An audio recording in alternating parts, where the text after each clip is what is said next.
विघ्न को रोकने वाले हमारे गणेश जी, जब उनके साथ सारे गण ही है, गण के ही।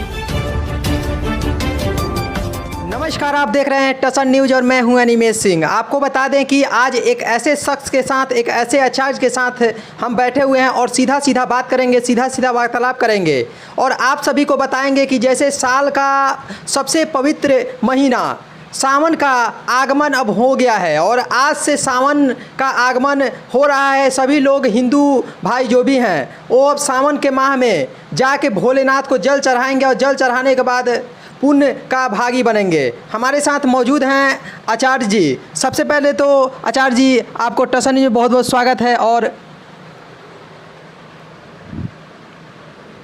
प्रश्न क्या किया आपने? जैसे कि प्रश्न है कि साल का सबसे पवित्र महीना सावन चढ़ गया है, इस सावन का पूजा क्यों होता है?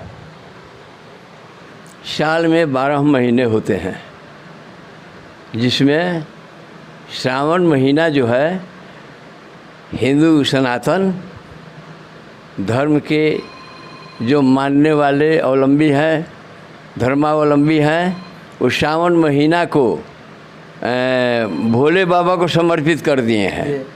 इस 30 दिन में भोले बाबा का ही पूजन पाठ अर्चना होगी और सारे हिंदू पुरुष महिलाएं जाकर के पूरे सावन में भोले बाबा का आराधना करेगी और पुण्य की भागी होगी। जैसे कि एक शिवरात्रि होता है, एक महाशिवरात्रि होता है, दूसरा ये सावन का पूजा होता है, पूरा एक महीना चलता है। तो इस सावन के पूजा के बारे में कुछ बताइएगा कि कब से परंपरा चलते आ रहा है, क्या हुआ था शंकर जी के माध्यम से, साथ के साथ उनके परिवार में क्या हुआ था कि ये सावन का त्यौहार मनाया जाता है?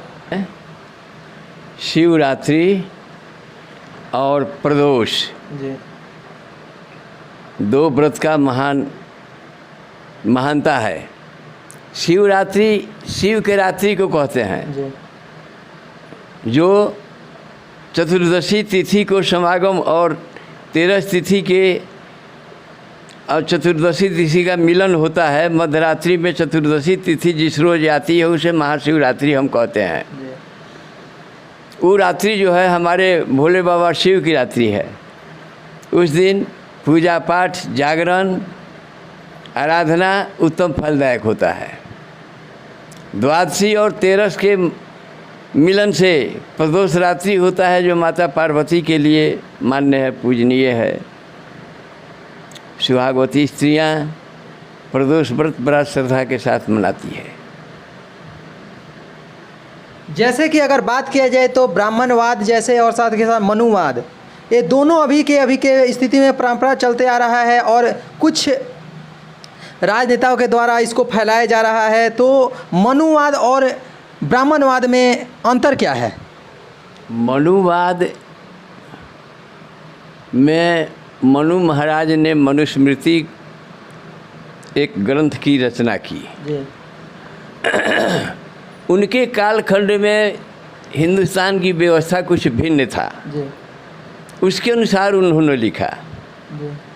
और आज के परिवेश में ब्राह्मण के अलावे जो कुछ जाति के लोग हैं जो अम्बेडकर को मानते हैं, तो ऐसी बात नहीं है कि अम्बेडकर केवल उन्हीं सब जाति के विशिष्ट पुरुष थे। अम्बेडकर हिंदू जाति के विशिष्ट पुरुष थे। अम्बेडकर को अम्बेडकर बनाने में ब्राह्मणों का हाथ था। मालवीय जी, रामनरेश त्रिपाठी, ये 2 गुरु मिलकर के अम्बेडकर को भीमराव अम्बेडकर बनाए। आज अम्बेडकर के नाम पर अम्बेडकर को मानने वाले ब्राह्मण का विरोध करते हैं, फिर भी ब्राह्मण विरोधी जात नहीं है। ब्राह्मण सबका कल्याण चाहता है और सबको कल्याण के मार्ग पर ले जाने के लिए उत्कृष्ट रहता है। इसलिए ब्राह्मण सदैव पूजनीय है। कारण कि ब्राह्मण का आचरण ही देवाधीनम जगत सर्वे मंत्राधीना देवता तस् मंत्रा ब्रह्मणाधीन तस्य ब्राह्मण देवता। देवताओं के अधीन पूरे संसार है, मंत्र के अधीन देवता है और वो मंत्र ब्राह्मणों के अधीन है। और ब्राह्मण जजमान के घर में जाकर पूजा पाठ इत्यादि अर्चना करा करके उनकी कल्याण की कामना करता है। इसलिए लोग ब्राह्मण को देवता कहते हैं। ब्राह्मण विरोधी जाति नहीं है, ब्राह्मण कहीं राजा नहीं हुआ है, ब्राह्मण प्रधानमंत्री होकर देश की संचालन की गतिविधियां को तैयार करता है। जैसे चाणक्य को देखिए, वशिष्ठ को देखिए, वशिष्ठ जी हमारे राजा दशरथ के पुरोहित थे और राम को राम बनाने में वशिष्ठ जी का हाथ था, राम को राम बनाने में विश्वामित्र जी का हाथ था। तो ब्राह्मण कभी किसी का अहित नहीं चाहा है। जैसे कि अभी भगवान भोलेनाथ का पावन महीना चल रहा है, सावन चल रहा है और सावन में उनका पूजा होता है, तो शंकर जी के और पूजे से क्या महत्व विशेष फ़ायदा होता है? जो भी भक्त हैं उनको क्या फ़ायदा होगा अगर पूजा करते हैं तो?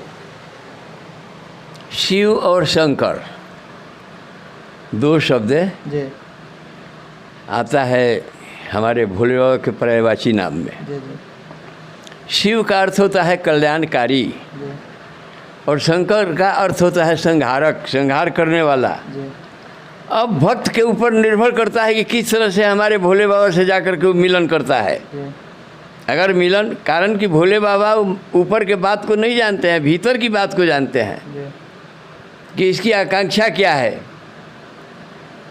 अगर शुद्ध चित्त होकर के मानस पूजा के साथ हमारे भोले बाबा के दरबार में पहुंचता है तो उस शिव के रूप धारण करते हैं, कल्याणकारी बन जाते हैं, कल्याण करते हैं। अब मन में छल पखंड है, छल पखंड के बल पर वो अगर किसी चीज़ को साथ, जैसे रावण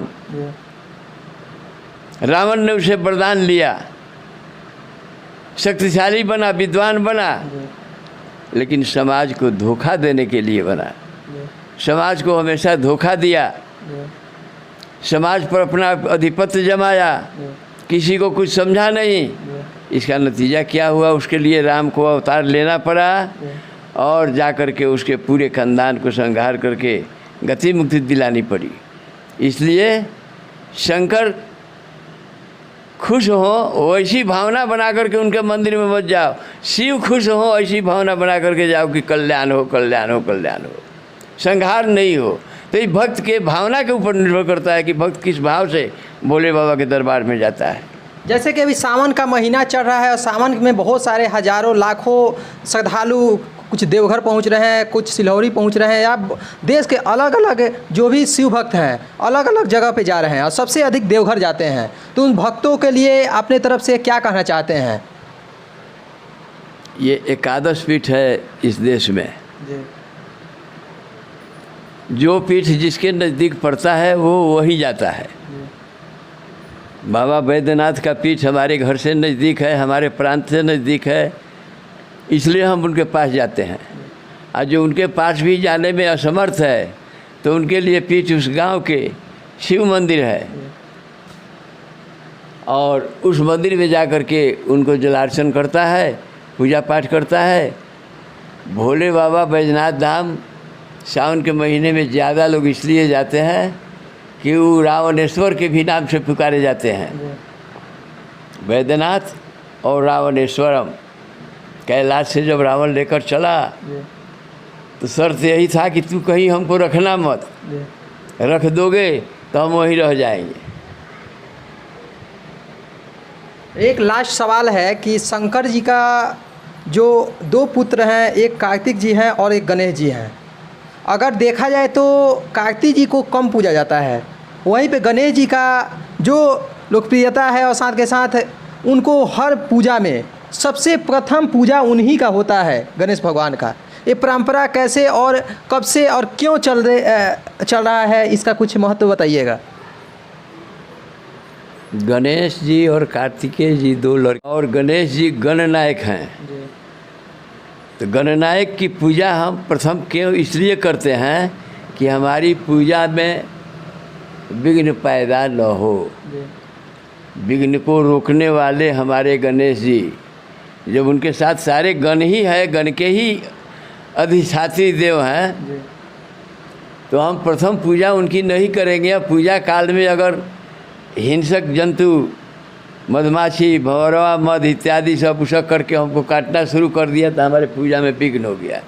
इसलिए हम प्रथम गणेश जी की उपासना करते हैं कि हे प्रभु, आप मेरे पूजा में विघ्न पैदा न करें, इसलिए हमने आपको प्रथम ध्यान लगाया है। कल्याण कीजिए, इस पूजा को निर्विघ्न पूरा कीजिए। बात किए, बात करने के बाद सीधा निकल के आया कि सावन का पूजा क्यों किया जाता है और इससे फ़ायदे क्या होते हैं। सीधा सीधा बताएं, इस वीडियो के माध्यम से आप सभी देख पाएंगे। और आपको बताएं कि कार्तिकेय जी और गणेश जी के बारे में भी विशेष करके हम बात किए कि उन लोगों का पूजा क्यों किया जाता है और उससे क्या फ़ायदे होते हैं।